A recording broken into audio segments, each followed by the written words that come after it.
آخرکار اسے وہ بڑا سا ریچ کوٹ تک اٹھا کر ڈگی میں ٹھونسنا پڑا، جبکہ علیزے نے منہ بنا کے کہا، بڑے ابا اس کا دم گھٹ جائے گا، اسے کھڑکی کے پاس ہی بٹھا دیں۔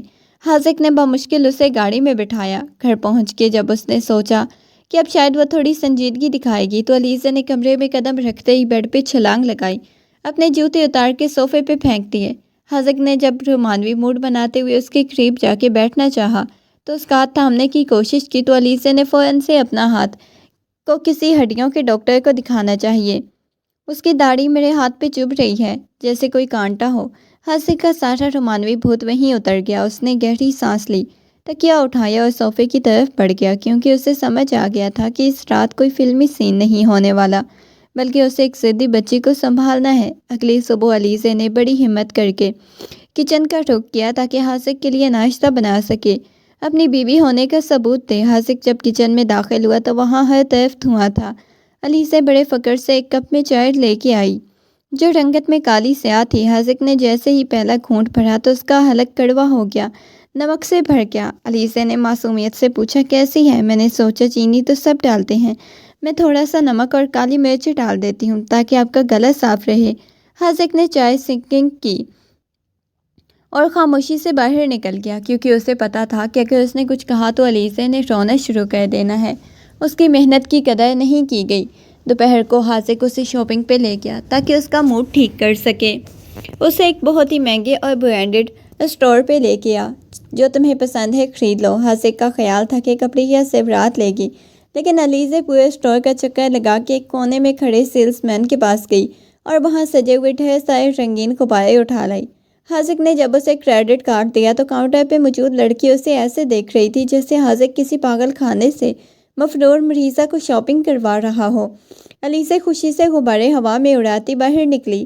حاذق بس اپنا سر جھکائے اس کے پیچھے پیچھے چلتا رہا، کاش زمین پھٹے اور وہ اس میں سما جائے۔ گھر میں واپسی حاذق کو آفس میں کسی کا فون آیا تو کالج کے کسی فنکشن کا ذکر کر رہا تھا۔ علیزے نے باتوں باتوں میں اپنے کالج کے ایک لڑکے حمزہ کی تعریف شروع کر دی کہ وہ کتنا ہینڈسم ہے، کتنی اچھی گٹار بجاتا ہے۔ حاذق اب تک پرسکون تھا، اچانک اس کے اندر جلن کی لہر دوڑ گئی۔ اس نے گاڑی کو بریک زور سے لگایا۔ اس نے علیزے کو گھور کے دیکھا۔ وہ گٹار بجاتا ہے تو کیا ہوا؟ میں پورا بزنس چلاتا ہوں، علیزے نے معصومیت سے جواب دیا۔ لیکن وہ تو گانا بھی گاتا ہے نا، آپ تو صرف ڈانٹتے ہیں۔ حاذق کو پہلی بار احساس ہوا کہ اسے اس بدھو لڑکی سے حسد ہو رہا ہے۔ وہ اس کے منہ سے کسی اور مرد کی تعریف نہیں سن سکتا، چاہے وہ محض ایک لڑکا ہی کیوں نہ ہو۔ ایک رات حاذق کے سر میں شدید درد تھا اور وہ ماتھا دبا کے بیٹھا تھا کہ علیزے کمرے میں داخل ہوئی۔ اس نے جب حاذق کی حالت دیکھی تو اس کے ہاتھ پاؤں پھول گئے اور وہ چیخنے لگی، حاذق بھائی آپ کو میری میموری لاس ہونے والا ہے۔ حاذق نے پوچھا، یہ تمہیں کس نے بتایا؟ اس نے بڑی سنجیدگی سے کہا، میں نے ایک ڈرامے میں دیکھا تھا جب ہیرو کا سر دور ہوتا ہے تو وہ اپنی بیوی کو بھول جاتا ہے۔ میں دوبارہ نمکین چائے نہیں بناؤں گی۔ حاذق نے اسے اپنے پاس بٹھایا، اس کا ہاتھ تھام کے بولا، لیکن احساس ہوا کہ یہ لڑکی جتنی بھی نادان ہے، سب سے بڑی خوبی یہ تھی جو حاذق کے سخت دل کو آہستہ آہستہ پگھلا رہی تھی۔ حاذق بیڈ پہ لیٹا ہوا تھا جب اچانک کھڑکی پہ بارش کی بوندوں کی دستک ہوئی۔ موسم یکسر بدل گیا تھا اور ٹھنڈی ہوا کے جھونکے کمرے میں داخل ہو رہے تھے۔ حاذق نے سوچا کہ شاید ایک اچھا موقع ہے علیزے کے ساتھ تھوڑا وقت گزارنے کا۔ لیکن جیسے ہی وہ بلکنی کی طرف بڑھا، اس نے دیکھا کہ علیزے پہلے ہی بارش میں نہا رہی ہے، پاگلوں کی طرح صحن میں گول گول گھوم رہی تھی اور بارش اس کے پانی کو ہاتھوں میں بھر کے ہوا میں اچھال رہی تھی۔ حاذق جلدی سے نیچے گیا تاکہ اسے اندر لائے، کہیں وہ بیمار نہ ہو جائے، لیکن جیسے ہی اس کے قریب پہنچا تو علیزے نے جھک کے اس کی زمین کی طرف اشارہ کیا اور چلانے لگی، حاذق بھائی، میرے دوست، کتنا پیارا مینڈک میں رکھوں گی۔ حاذق نے حیرت سے اور کرائیت سے اس کے چہرے کی طرف دیکھا، کیونکہ وہ واقعی میں ایک مینڈک کے پیچھے بھاگ رہی تھی۔ حاذق نے اسے بازو سے پکڑ کے کھینچا تو علیزے، ہوش کرو، وہ مینڈک کی طرح کوئی کھلونا نہیں۔ مگر علیزے مینڈک پکڑنے کی ضد میں حاذق کے توازن کو بگاڑ بیٹھی اور جتنی قیمتی نائٹی سوٹ خراب ہو چکا تھا اور علیزے کے اوپر گری زور زور سے ہنس رہی تھی۔ اب آپ بھی میٹنگ لگ رہے ہیں، حاذق نے غصے سے اچھا، مگر اس کے بھیگے ہوئے لہجے اور معصوم ہنسی نے ذہن اس کا غصہ برف کی طرح پگھلا دیا۔ اس نے پہلی بار اس کے گالوں پہ اپنے ہاتھوں سے بھر کے اسے خوشی میں نہارنا شروع کر دیا۔ بارش میں بھیگنے کے بعد حاذق نے بمشکل اسے کمرے کی طرف بھیجا اور خود بھی کپڑے تبدیل کر کے تھوڑی ہی دیر کے لیے سو گیا، لیکن آدھی رات کو اسے کچن سے برتنوں کے گرنے کی آوازیں سنائی دی۔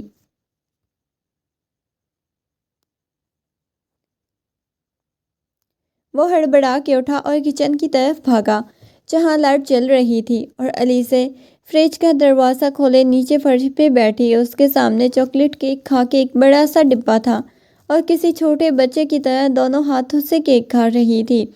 اس کے پورے منہ اور گالوں پہ چاکلیٹ لگائی ہوئی تھی اور وہ آنکھیں بند کر کے اس کا مزہ لے رہی تھی۔ یہ حاذق نے کچن کے دروازے پہ ٹیک لگا کے اسے دیکھا اور پوچھا، یہ کیا ہو رہا ہے؟ وہ اچھل کے کھڑی ہو گئی، ڈرتے ہوئے بولی، حاذق مجھے آوازیں دے رہا تھا۔ حاذق نے مسکرا کے اس کے قریب قدم بڑھائے اور اپنے انگوٹھے سے اس کے ہونٹوں کے پاس لگی چاکلیٹ صاف کی۔ علیزے کی معصومیت سے اسے ایک اپنا ادھورا کیک میٹھا ہے۔ حاذق کو اس وقت دنیا کی سب سے پیاری بدھو لگی، جسے یہ بھی احساس نہیں تھا کہ آدھی رات کو چوری پکڑے جانے پر کتنی دلکش لگ رہی تھی۔ اس نے کیک تو نہیں کھایا، مگر علیزے کی اس معصوم حرکت نے حاذق کے دل میں اس کے لیے محبت پیدا کر دی۔ اگلے دن شمع روشن کر دی۔ علیزے آدھی رات کو کچن کا چکر لگا کے واپس آئی تو اس کا سانس پھولا ہوا تھا۔ وہ اپنے پیٹ کو دونوں ہاتھوں سے تھامے ہوئے حاذق جو گہری نیند میں تھا اسے زور زور سے ہلانے لگی۔ حاذق بھائی جلدی اٹھے، دیکھیں میرا پیٹ کتنا بڑا ہو گیا ہے، مجھے لگتا ہے اندر بیبی آ گیا، اب تو آپ ڈیڈی بن جائیں گے۔ حاذق نے ہڑبڑا کے آنکھیں کھولی اور سامنے علیزے کو اس حالت میں دیکھا تو اس کا جی چاہا اس کا سر دیوار میں دے مارے، کیونکہ علیزے نے ابھی تک تھوڑی دیر پہلے پورا چاکلیٹ کیک کھایا، 2 بسکٹ کھائے، جس میں ہضم کے ساتھ ساتھ اس نے غصے اور بیماری کے ملے جلے تاثرات کے ساتھ اسے گھور اور گھرا کے بولا، میری جان، جس دن بیبی ہوا نا، ادھر ادھر اچھی طرح سمجھ آ جائے گا کہ اس کی ابھی جاؤ اور چپ سو جاؤ، یہ کوئی بیبی نہیں ہے، بلکہ تمہارے زیادہ ٹھوسنے کا نتیجہ ہے جو پیٹ پھول گیا ہے۔ علیزے کا چھوٹے بچوں کی طرح سسکیاں بھرنے، آپ تو ہمیشہ مجھے ڈانٹتے رہتے ہیں، مجھے پھر بھی لا دیں بیبی، مجھے ممی بننا ہے۔ آپ اپنے بیبی کی اس کی لوری سناؤں گی اور اپنے کپاڑے بھی دوں گی۔ وہ آدھی رات کو ضد لگا کے بیٹھ گئی، اسے ابھی بھی ممی بننا ہے۔ حاذق کو جب واقعہ غصہ آنے لگا تو اس نے بیڈ سے اٹھ کے علیزے کا بازو پکڑا اور اسے اپنی طرف کھینچا۔ اچھا تو تمہیں ممی بننے کا بہت زیادہ شوق ہے، رکو آج تمہارا یہ سارا بچپنا نکالتا ہوں تاکہ دوبارہ ایسی فضول قسم کی بات نہ کرو۔ اور تمہیں چلتا ہے بیبی مانگنے کا انجام کیا ہوتا ہے؟ حاذق نے ایک جھٹکے سے اپنے حصار میں لیا اور علیزے کی آنکھوں میں خوف اور حیرت سے پھیل گئی، کیونکہ حاذق کی آنکھوں میں وہ سنجیدگی تھی جو اس نے پہلے کبھی نہیں دیکھی۔ اس نے علیزے کو بیڈ پہ گرایا اور اس کے اوپر جھک گیا، اسے جھٹلایا کہ اب کوئی بچی نہیں بلکہ اس کی بیوی ہے، اور اس احساس دلایا کہ زندگی کے فیصلے اتنے سادہ نہیں ہوتے جتنے وہ سمجھتے ہیں۔ اگلی صبح جب سورج کی کرن کمرے میں داخل ہوئی تو علیزے بستر پہ دبکی ہوئی تھی اور اس کا چہرہ شرم سے لال سرخ ہو رہا تھا۔ وہ حاذق کی طرف دیکھنے کی ہمت بھی نہیں کر پا رہی تھی، کیونکہ رات کی وہ تمام حدیں اس کے ذہن میں فلم کی طرح چل رہی تھی۔ اس نے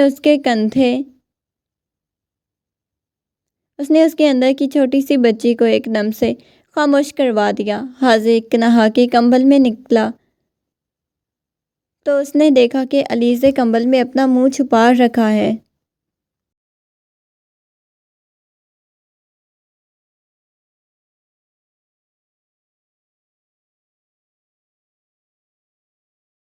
اس نے مسکراتے ہوئے اس کے پاس جا کے بیٹھنا چاہا تو علیزہ نے فوراً دوسری طرف کروٹ بدلی۔ حاذق نے اس کا کندھا تھپتھپایا اور شرارت سے پوچھا، کیا ہوا ہے اب؟ ممی نہیں بننا؟ تو علیزہ نے دبی ہوئی آواز میں کہا، آپ بہت گندے ہیں حاذق، میں آپ سے بات نہیں کروں گی۔ حاذق زور سے ہنس پڑا کیونکہ اسے پتا تھا علیزہ کی یہ شرمندگی بھی اس کی معصومیت کا ہی ایک حصہ ہے، لیکن اسے خوشی تھی کہ علیزہ کم از کم اسے بڑے ابا کہہ کے نہیں چھیڑ رہی، بلکہ ایک بیوی والا لحاظ اس کے لہجے میں آ گیا تھا، چاہے وہ غصے میں ہی کیوں نہ ہو۔ ناشتے کی میز پہ حاذق نے اعلان کیا کہ اسے بہت ضروری بزنس ٹرپ پہ شہر سے باہر جانا ہے اور وہ علیزہ کو اکیلا نہیں چھوڑ سکتا، اسی لیے وہ اسے بھی ساتھ لے کے جائے گا۔ علیزہ جو اب تک خاموش تھی اچانک خوشی سے اچھل پڑی، اپنا سارا غصہ بھول کے پوچھنے لگی، کیا وہاں بھی غبارے ملیں گے؟ کیا میں آپ کے ساتھ بڑے سے ہوٹل میں رہوں گی؟ حاذق نے مسکرا کے سر ہلایا تو وہ فوراً سے اپنا بیگ پیک کرنے بھاگی۔ حاذق نے اسے پیچھے سے آواز دی، زیادہ کھلونے مت رکھنا، مگر اسے پتا تھا علیزہ نے سنی انسنی کر دینی ہے۔ وہ جب بھی آفس کے ٹرپ پہ روانہ ہوئے تو علیزہ گاڑی کی کھڑکی سے باہر ہاتھ نکال کے ہواؤں سے کھیل رہی تھی۔ حاذق بس اسے دیکھ کے یہی سوچ رہا تھا کہ اس لڑکی کے ساتھ سفر کتنا ہی عجیب کیوں نہ ہو، مگر بورنگ کبھی نہیں ہو سکتا، کیونکہ اس کے پاس ہر چھوٹی بات پہ سنانے کے لیے ایک نئی کہانی ہوتی تھی۔ حاذق کو پہلی بار محسوس ہوا اس کے بچپنے سے اکتا نہیں رہا، بلکہ اسے انجوائے کرنے لگا ہے۔ جب وہ ہوٹل پہنچے تو حاذق بزنس میٹنگ کا سلسلہ شروع ہو گیا اور اسے علیزہ کو بھی اپنے ساتھ ایک کانفرنس روم میں لے جانا پڑا، کیونکہ وہ اسے اکیلا چھوڑنے کا رسک نہیں لے سکتا تھا۔ وہاں حاذق کے کئی بزنس پارٹنرز موجود تھے جنہوں نے علیزہ کو دیکھ کے حاذق سے اس کا تعارف پوچھا۔ حاذق ابھی کچھ کہنے ہی والا تھا کہ علیزہ نے سب کے سامنے بڑے فخر سے ہاتھ ہلا کے کہا، ہیلو، میں ان کی بیوی ہوں، اور حاذق مجھے یہاں گھر کا کام اور لوگوں سے باتیں کرنے کا طریقہ سکھانے لائے ہیں، کیونکہ گھر میں صرف کارٹون دیکھتی ہوں۔ حاذق کا دل کیا زمین پھٹے اور وہ اس میں سما جائے، کیونکہ سامنے بیٹھے لوگ اپنی ہنسی دبانے کی ناکام کوشش کر رہے تھے۔ حاذق نے دانت پیستے ہوئے اسے کونے میں بیٹھنے کا اشارہ کیا اور اپنی فائل کھول لی۔ علیزہ وہاں بیٹھ کے کاغذ کے جہاز بنا بنا کے ہوا میں اڑا رہی تھی جو بار بار حاذق کے سر سے ٹکرا رہے تھے۔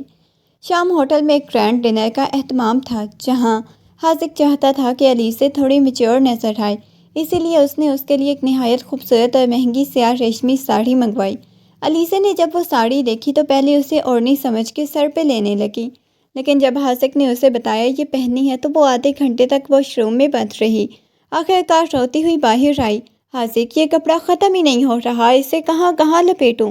حاذق نے گہری سانس لی، اس کے قریب آ کے اسے آئینے کے سامنے کھڑا کر دیا۔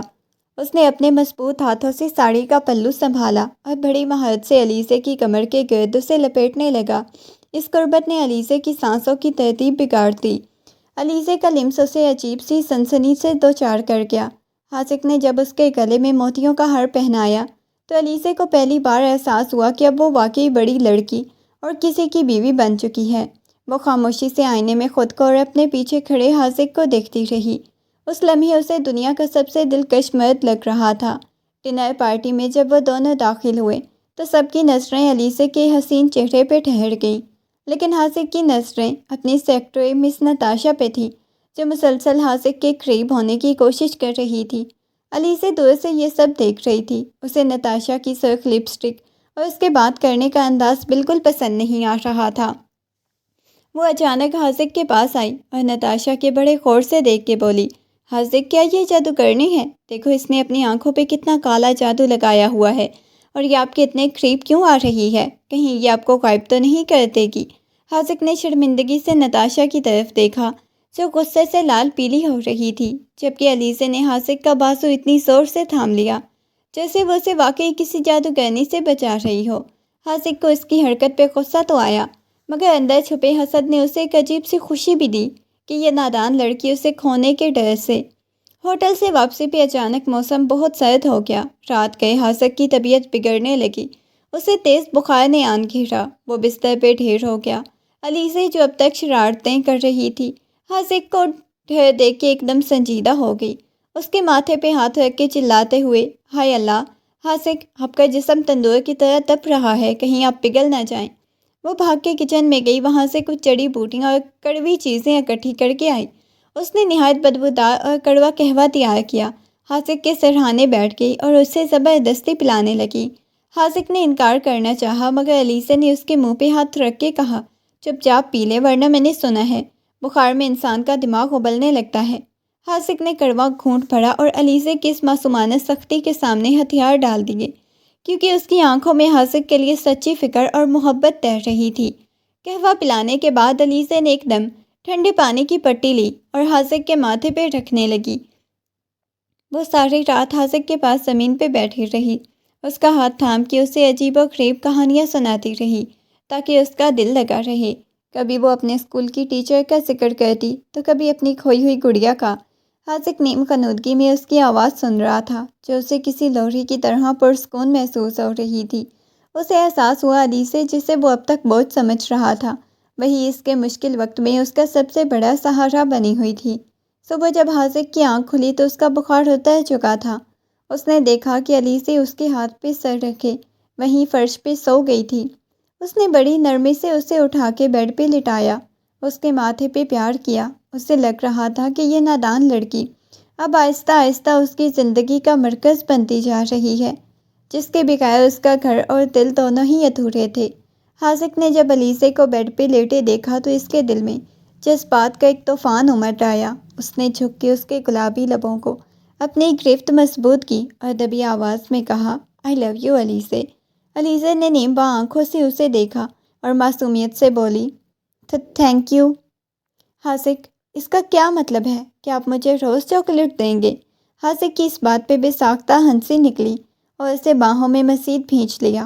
اس کی خوشبو میں خود کو گم کر دینا چاہتا تھا، کیونکہ اسے احساس ہو گیا تھا کہ یہ بدھو لڑکی اب اس کی روح میں سما چکی ہے۔ اگلے ہی ہفتے علیزہ کی سالگرہ تھی۔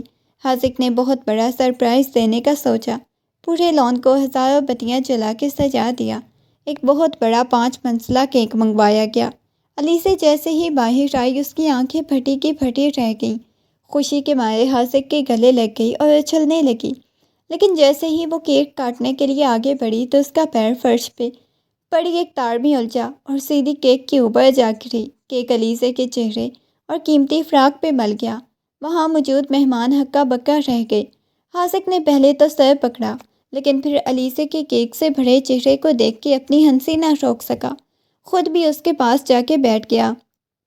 اس نے علیزہ کے گال کو کیک سے اٹھا کے چکھا اور سب کے سامنے ہی آئی لو یو کہہ کے شرما دیا۔ سالگرہ کے دوسرے دن حاسق نے ایک پروفیشنل فوٹوگرافر بلوایا تاکہ دونوں کی خوبصورت تصویریں بنا سکے۔ علیزہ نے تو جیسے حاسق کی جان ہی نکال دی۔ اس نے حاسق کو ایسے عجیب و غریب پوز دینے پہ مجبور کیا کہ فوٹوگرافر بھی اپنا کیمرہ چھپانے لگا۔ وہ چاہتی تھی حاسق اسے اپنے پیٹھ پہ بٹھا کے تصویریں کھنچوائے یا پھر اسے ہوا میں اچھالے۔ حاسق نے اسے سمجھانے کی کوشش کی، علیزہ میں ایک بزنس مین ہوں، یہ سب اچھا نہیں لگتا، مگر علیزہ نے منہ بنا لیا کہ اگر آپ نے میرے ساتھ مرغے والا پوز نہیں بنایا تو میں گھر چھوڑ کے چلی جاؤں گی۔ آخرکار حاسق کو اس کی ضد فرمائش کے آگے جھکنا پڑا۔ وہ ساری سنجیدگی پسے پشت ڈال کے علیزہ کے ساتھ بچوں کی طرح تصویریں بنوانے لگا۔ اسے اس بات کی پرواہ نہیں تھی کوئی کیا سوچے گا، بس اسے علیزہ کے چہرے کی وہ خوشی عزیز تھی۔ شام کو گھر میں خاندانی تقریب تھی جہاں حاسق کے دور پار کی کزن سویا بھی آئی ہوئی تھی، جو کافی ماڈرن اور چالاک تھی۔ سویا جان بوجھ کے حاسق کے پاس بیٹھ کے اسے آفس کی باتیں کر رہی تھی، بار بار اس کے کندھے کو چھو رہی تھی۔ علیزہ دور کھڑی یہ سب دیکھ رہی تھی۔ اس کا پارا ہائی ہو گیا، حسد کی آگ میں جل رہی تھی، لیکن اسے سمجھ نہیں آ رہا تھا وہ کیا کرے۔ وہ سویا کے پاس گئی اور بڑی معصومیت سے پوچھا، باجی کہ آپ کے سر میں جوئیں ہیں یا آپ بار بار حاسق کے قریب ہو رہی ہیں؟ سویا کا چہرہ غصے سے سرخ ہو گیا، جبکہ حاسق نے بمشکل اپنی ہنسی ضبط کی۔ علیزہ نے وہاں سے ہٹتے وقت چپکے سے سویا کے جوتے میں وہاں رکھی چوئنگ گم چپکا دی تاکہ جب بھی اٹھے سب کے سامنے تماشا بنے۔ جب سویا اٹھنے لگی تو اس کا پاؤں فرش سے چپک گیا، وہ ایک دم لڑکھڑا کے صوفے پہ واپس گری۔ سب لوگ حیرت سے اسے دیکھنے لگے، جبکہ علیزہ ایک کونے میں کھڑی سکون سے جوس پی رہی تھی جیسے اسے کچھ پتہ ہی نہ ہو۔ حاسق اس کے پاس آیا، اس کے کان میں سرگوشی کی، تم نے یہ اچھا نہیں کیا علیزہ۔ علیزہ نے آنکھیں مٹکاتے ہوئے کہا، اس جادوگرنی کو میرے شوہر سے دور رہنا چاہیے تھا۔ حاسق کی اس کی مالکانہ محبت پہ دل ہار گیا۔ اس نے پہلی بار سب کی پرواہ کیے بغیر علیزہ کا ہاتھ تھاما۔ اور اسے اپنے ساتھ کمرے کی طرف لے گیا۔ اس نے محسوس کیا کہ علیسہ صرف ایک بدھو لڑکی نہیں رہی، بلکہ وہ اپنے حق کے لیے لڑنا بھی سیکھ گئی ہے۔ حاذق کا یہ تیکھا پن کسی نشے سے کم نہیں تھا۔ اگلے دن حاذق نے ارادہ کیا کہ وہ علیسہ کو کسی پرسکون جگہ لے جائے گا جہاں دونوں اکیلے ہوں گے۔ وہ اسے لانگ ڈرائیو پہ شہر کی دو پہاڑی راستے پہ لے جائے گا جہاں کی ہریالی اور ٹھنڈی ہوا کا راج تھا۔ ابھی وہ راستے پہنچے ہی تھے کہ اچانک گاڑی میں عجیب و غریب آوازیں آنے لگی۔ ایک زوردار جھٹکے سے رک گئی۔ حاذق نے باہر نکل کے بونٹ کھولا تو پتہ چلا انجن سے دھواں نکل رہا ہے۔ علیسہ باہر آئی، گاڑی کو ایسے دیکھنے لگی جیسے کوئی مردہ ہو۔ حاذق، یہ کیا؟ گاڑی اب مر گئی ہے؟ اس نے معصومیت سے پوچھا تو حاذق نے جھنجھلا کے کہا، مر نہیں گئی، بس خراب ہو گئی ہے، ہمیں دھکا لگانا پڑے گا۔ علیسہ نے خوشی سے تالیاں بجائی اور گاڑی کے پیچھے کھڑی ہو کے اپنے چھوٹے چھوٹے ہاتھوں سے زور لگانے لگی۔ اتنی جان لگا رہی تھی کہ اس کا پورا ہاتھ سرخ ہو گیا۔ وہ چلانے لگی، حاذق جلدی چلائیں ورنہ میرا سارا خون ختم ہو جائے گا۔ حاذق نے اس کی محنت اور معصومیت کو دیکھ کے مسکرائے بغیر نہ رہ سکا۔ اس نے اسے ہٹا کے خود زور لگایا۔ جب گاڑی سٹارٹ ہو گئی تو علیسہ نے اسے ایسے گلے لگایا جیسے حاذق نے کوئی اولمپک میڈل جیت لیا ہو۔ گھر واپسی پہ علیسہ کے ہاتھ ایک رومانوی ناول لگ گیا جس میں ہیرو ہیروئن کو منانے کے لیے بہت پاپڑ بیلتا ہے۔ علیسہ نے سوچا کیوں نہ وہ بھی حاذق سے وہی تجربات آزمائے۔ وہ رات کو حاذق کے کمرے میں آنے سے پہلے تیار ہو کے بیٹھ گئی۔ جیسے ہی حاذق کمرے میں داخل ہوا اس نے کمرے کی لائٹ بند کر دی اور ایک موم بتی ہاتھ میں تھام کے رومانوی انداز میں کھڑی ہو گئی۔ ناول کے ڈائیلاگ دہرانا شروع کیے، اے میرے دل کی سلطان، تمہاری آنکھوں کی مستی نے مجھے پاگل کر دیا۔ حاذق جو تیکھا اس اندھیرے میں علیسہ کو دیکھ کے ٹھٹک گیا تھا، اس نے جیسے ہی کچھ کہنا چاہا، علیسہ نے اس کے ہونٹوں پہ انگلی رکھ دی، وہیں رکنے کا اشارہ کیا۔ حاذق اس کا یہ بدلا ہوا انداز بڑا دلچسپ لگا۔ اس نے خاموشی سے کھیل کا حصہ بننے کا فیصلہ کر لیا۔ علیسہ نے ناول کے اگلے صفحے پہ عمل کرتے ہوئے حاذق کی آنکھوں پہ ایک کالی پٹی باندھ دی، جسے کہا، اب میں آپ کو ایک ایسی جگہ لے جاؤں گی جہاں صرف ہم دونوں ہوں گے۔ اس کے ہاتھ پکڑ کے کمرے کے وسط میں گھمانے لگی، لیکن چونکہ خود بھی راستہ بھول گئی اس نے حاذق کو سیدھا کمرے کے کونے میں موجود میز سے ٹکرا دیا۔ حاذق کی چیخ نکل گئی۔ وہ اپنا گھٹنا پکڑ کے وہیں بیٹھ گیا۔ او مائی گاڈ! حاذق کیا ٹوٹ گئے؟ علیسہ نے گھبرا کے پٹی کھولی۔ حاذق غصے اور درد سے اسے دیکھ رہا تھا۔ اس کا رومانوی تجربہ ناکام ہو گیا۔ علیسہ نے فوراً اپنے دونوں کان پکڑ لیے اور معصومیت سے بولی، سوری حاذق، کتاب میں تو لکھا تھا ہیروئن جب آنکھوں پہ پٹی باندھتی ہے تو ہیرو کو جنت نظر آتی ہے۔ وہ اس کی طرف دیکھتے ہوئے گویا ہوئی، لیکن آپ کو تو میز نظر آ گئی۔ حاذق نے اس کی شکل دیکھی، اس کا سارا غصہ ہوا ہو گیا۔ اس نے اپنے پاس بٹھایا اور اس کے سر پہ پیار کیا، کیونکہ وہ جانتا تھا یہ لڑکی جو بھی کرتی ہے وہ صرف اس کے لیے کرتی ہے۔ رات کے پچھلے پہر جب کمرے میں خاموشی چھائی ہوئی تھی، حاذق نے علیسہ کو اپنے بازوؤں میں سمیٹ لیا، اسے اپنے بچپن کی یادیں سنانے لگا۔ اس نے بتایا کیسے وہ بچپن میں اس کی معصومیت پہ دل ہار بیٹھا تھا اور لندن میں بھی اسے ہر پل علیسہ کی شرارتیں یاد آتی تھی۔ تمہیں پتہ ہے علیسہ، میں نے شادی سے انکار صرف اس لیے کیا تھا، مجھے ڈر تھا کہ میں تمہارا بچپنا چھین لوں گا، لیکن مجھے لگتا ہے کہ تمہارا یہی بچپنا میری زندگی کی سب سے بڑی دولت ہے۔ علیسہ نے پہلی بار اتنی سنجیدہ باتیں سنی تو اس کی آنکھوں میں آنسو آ گئے۔ اس نے حاذق کے سینے پہ سر رکھا اور کہا، حاذق، میں کبھی بڑی ہونا نہیں چاہتی، کیونکہ پھر آپ مجھے اتنے پیار سے نہیں سنبھالیں گے۔ حاذق نے اس کی پیشانی چومی اور وعدہ کیا کہ وہ اسے ہمیشہ چھوٹی سی شہزادی بنا کے ہی رکھے گا۔ اگلے دن علیسہ نے عزم کیا کہ وہ حاذق کے لیے خود کھانا پکائے گی اور اس بار وہ اسے نمکین چائے یا جلا ہوا کیک نہیں کھلائے گی۔ اس نے یوٹیوب سے دیکھ کے کڑاہی گوشت بنانے کی کوشش کی۔ کچن میں برتنوں کی آوازیں اور علیسہ کی خود سے باتیں سن کے حاذق باہر ہی کھڑا رہا۔ 2 گھنٹے بعد علیسہ ایک ڈش لے کے آئی جس میں بوٹیاں کالی سیاہ ہو چکی تھی اور مسالہ کوئلہ بن چکا تھا۔ حاذق نے جب پہلا نوالا لیا تو اس کا ذائقہ کسی جلی ہوئی لکڑی جیسا تھا، مگر اس نے علیسہ کے چہرے پہ موجود امید اور تھکن دیکھ کے خاموشی سے پورا کھانا کھا لیا اور اس کی تعریف کی۔ علیزہ خوشی سے نہال ہو گئی۔ حاذق بس یہ سوچ رہا تھا کہ اس کی محبت اسے اور کتنی جلی ہوئی چیزیں کھانی پڑیں گی، مگر اس بات کا ملال نہیں تھا کیونکہ علیزہ کی محنت اس کے لیے ذائقے سے کہیں بڑھ کے تھی۔ سردیوں کی یک بستہ شام تھی، باہر ہلکی ہلکی برف باری شروع ہو چکی تھی۔ حاذق نے لاؤنج میں آتش دان جلایا اور صوفے پہ آرام سے بیٹھ گیا۔ علیزہ جو اب تک غائب تھی اچانک ایک موٹا سا کمبل اوڑھے نمودار ہوئی۔ حاذق کے ساتھ دبک کے بیٹھ گئی۔ اس کے ہاتھ میں مونگ پھلی کا بڑا سا لفافہ تھا۔ وہ بڑی تندہی سے مونگ پھلی چھیلتی اور اس کا چھلکا وہیں قالین پہ پھینک دیتی۔ حاذق نے اسے ٹوکا تو وہ معصومیت سے بولی، حاذق یہ چھلکے کھاد بن جائیں گے، آپ فکر نہ کریں۔ حاذق نے اس کی منطق پہ سر جھٹکا، اس کے ہاتھ سے مونگ پھلی چھین کے خود اسے چھیل کے کھلانے لگا۔ اس ٹھٹھرتی رات میں دونوں ایک عجیب ہی کمبل میں لپٹے ڈھیروں باتیں کر رہے تھے۔ علیزہ نے پہلی بار حاذق سے اس کے مستقبل کے خوابوں کے بارے میں پوچھا، جس پہ حاذق کو احساس ہوا کہ یہ بدھو اب صرف کھیل کود تک محدود نہیں بلکہ اس کا دل اب حاذق کی خوشبو کو تلاش کرنے لگا ہے۔ اگلے روز حاذق جب اپنے آفس سے واپس آیا تو اس کے ہاتھ میں ٹوکری تھی جس کے اندر سے ہلکی ہلکی آوازیں آ رہی تھی۔ علیزہ نے تجسس سے ٹوکری کھولی تو اندر سفید رنگ کا نہایت چھوٹا سا پیارا سا پپی تھا۔ علیزہ کی تو جیسے جان ہی اس میں اٹک گئی۔ اس نے فوراً گود میں اٹھایا اور پورے گھر میں اسے دکھاتی پھری۔ اس کا نام چاکلیٹ رکھا کیونکہ دنیا میں سب سے زیادہ چاکلیٹ ہی پسند تھی۔ حاذق نے اسے خوش دیکھ کے سکون کا سانس لیا، لیکن اسے کیا پتا تھا اس کا مقابلہ صرف ایک بدھو سے نہیں بلکہ ایک جانور سے بھی ہوگا، کیونکہ علیزہ اب حاذق سے زیادہ پپی کا خیال رکھنے لگی تھی۔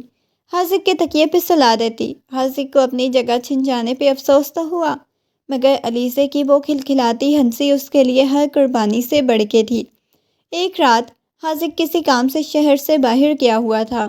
علیزہ گھر میں اکیلی تھی۔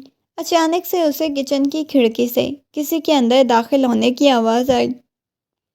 علیزہ نے ڈرنے کے بجائے ایک بڑا سا فرائنگ پین اٹھایا اور دبے قدموں کچن کی طرف گئی۔ وہاں اسے ایک سایہ نظر آیا جو دیوار پہ ٹٹول رہا تھا۔ علیزہ نے پیچھے سے جا کے زور سے پین مارنے کے بجائے بڑے اخلاق سے پوچھا، بھائی صاحب کیا آپ کو بھی آدھی رات کو بھوک لگی ہے؟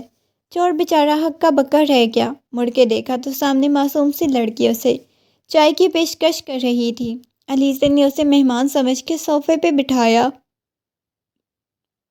اور ڈھیروں بسکٹ اور چائے پلائی اور اسے اپنی کہانیاں سنانے لگی۔ چور تو اتنا متاثر کیا کہ بیچارہ بھول ہی گیا وہ چوری کرنے آیا ہے۔ تاہم جب علیزہ اسے الوداع کہہ آئی تو اسے پتہ چلا وہ مہمان جاتے جاتے حاذق کا قیمتی لیپ ٹاپ اور علیزہ کے غبارے والا پمپ بھی ساتھ لے گیا۔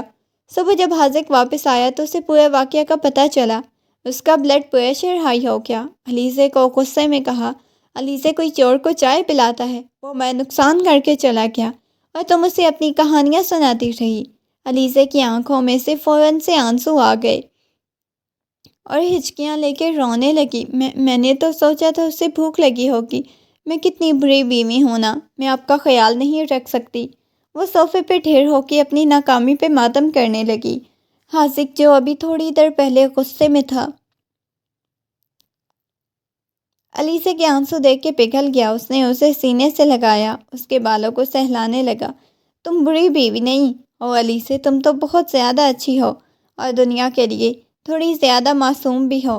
حاذق کو احساس ہوا کہ وہ اس کی ڈانٹ اس کی بے وقوفی پہ کتنا ہی کیوں نہ ڈانٹے، اسے علیزہ کی صاف دل سے محبت سے زیادہ پیار تھا۔ کچھ دن گزر گئے۔ علیزہ کی طبیعت اچانک ناساز رہنے لگی۔ اسے چکر آتے، سارا دن سستی محسوس کرتی۔ حاذق اسے ڈاکٹر کے پاس لے گیا، جہاں ٹیسٹ کے بعد مسکراتے ہوئے ڈاکٹر نے خوشخبری دی تو اس کی خوشی کا کوئی ٹھکانہ نہیں تھا، مگر علیزہ کا رد عمل بالکل مختلف لگ رہا تھا۔ ڈاکٹر کے پاس نکلتے ہی حاذق کا گریبان پکڑ کے رونے لگی۔ اب میرا کیا قصور ہوگا؟ آپ نے اس سے ایک دن کہا تھا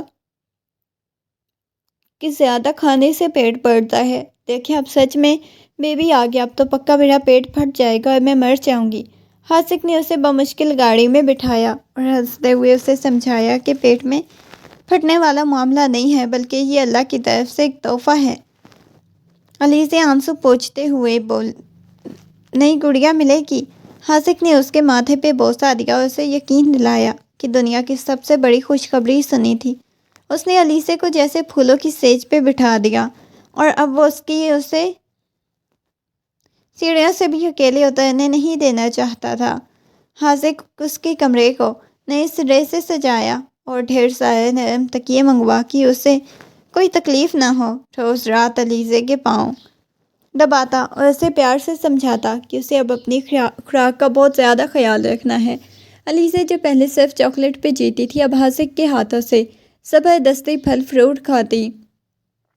حاذق یہ بیبی تو بہت ضدی ہے، اسے صرف کڑوی چیزیں ہی پسند ہے۔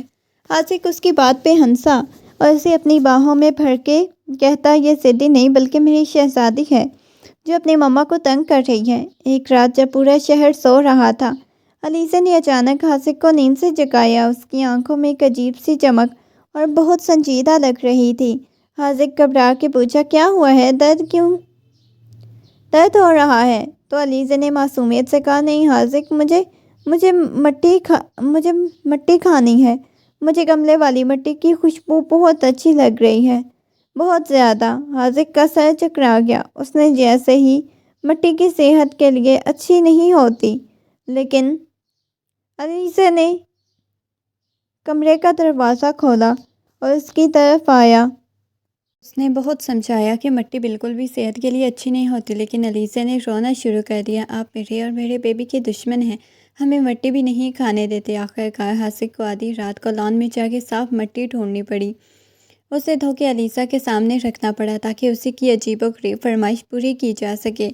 وہ علیزہ کی ان حرکتوں پہ قربان جاتا تھا کیونکہ اس حالت میں اسے اور بھی زیادہ پیاری لگنے لگی تھی۔ ڈاکٹر کے اگلے وزٹ پہ حاذق نے علیزہ کو ساتھ لے گیا، جہاں الٹرا ساؤنڈ کے دوران علیزہ اسکرین کو ایسے دیکھ رہی تھی جیسے کوئی خلائی مخلوق دیکھ رہی ہو۔ جب ڈاکٹر نے ننھے سے دل کی دھڑکن سنائی تو علیزہ نے اچانک ڈاکٹر کا ہاتھ پکڑ لیا اور بڑے فکر مند لہجے میں پوچھا، ڈاکٹر صاحب ایک بات تو بتائیں، بیبی کو اندر بھوک تو نہیں لگتی؟ کہیں ایسا تو نہیں میں کھانا کھاؤں اور وہ اندر اکیلا بیٹھا رہ جائے؟ ڈاکٹر اور حاذق کی دونوں کی ہنسی چھوٹ گئی۔ حاذق نے علیزہ کا ہاتھ تھام کے اسے یقین دلایا کہ جو کچھ وہ کھاتی ہے وہ بیبی کو ملتا ہے۔ علیزہ نے اطمینان کی سانس لی اور کہا، شکر ہے، اب میں ڈبل پیزا کھاؤں گی تاکہ ہم دونوں کا پیٹ بھر جائے۔ حاذق نے اس کی معصومانہ سوال پہ مسکرا کے رہ گیا، اس کے ماتھے پہ بوسہ دیا۔ اس کی بیوی کا دماغ واقعی دنیا سے الگ تھلگ چلتا ہے۔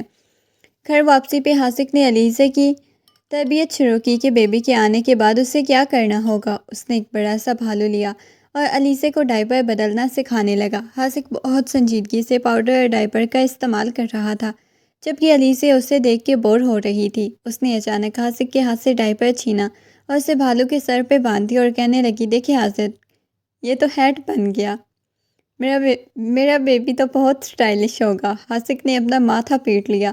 کس لڑکی کو ذمہ داری سکھانا پہاڑ کھودنے جیسا ہے، لیکن جب اس نے علیزہ کو اس بھالو کو سینے سے لگا کے لوری سناتے دیکھا تو حاذق کا دل پگھل گیا۔ اسے یقین ہو گیا بھلے وہ نادان ہے لیکن اس کی ممتا میں کوئی کمی نہیں ہوگی۔ جیسے جیسے دن قریب آ رہے تھے علیزہ کے اندر کا خوف بڑھنے لگا۔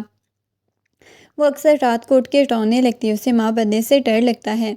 ایک رات وہ حاذق کی گود میں سر رکھے روئی، حاذق اگر میں اچھی ماما نہ بن سکی تو، اگر مجھے سنبھالنا نہ آیا تو وہ میری طرح بدھو بن جائے گا۔